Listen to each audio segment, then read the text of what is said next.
A progressive Conservative candidate is facing calls to withdraw from the election because of a social media post she made on National Truth and Reconciliation Day. In a post that's since been deleted, Sherry Wilson, the PC candidate in Albert Riverview and the current Minister of Mental Health and Addictions, compared a 2S LGBTQ+ policy to Indigenous residential schools. She wrote that the federal system of forcing tens of thousands of First Nations, Inuit, and Métis children into the schools was, quote, only allowed to happen because children enrolled in school were isolated from their parents' oversight, input, and influence.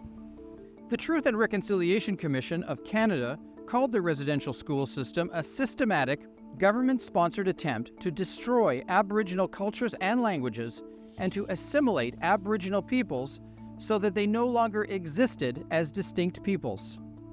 Wilson implied there was a parallel between that and New Brunswick's original Policy 713, which allowed 2S LGBTQ+ students to adopt names and pronouns at school without their parents knowing.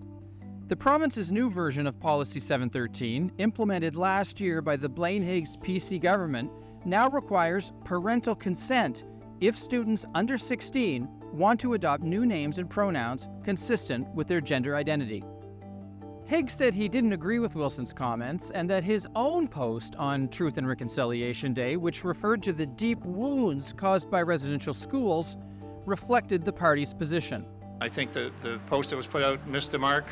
I don't think that there's a comparison here that would relate to the trauma that the First Nations and residential schools inflicted on First Nations communities.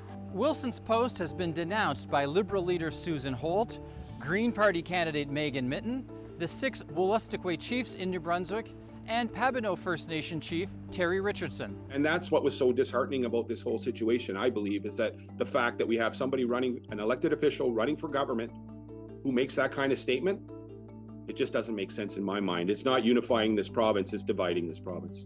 Higgs says that since Wilson deleted her post, he won't pull her as a candidate in the election.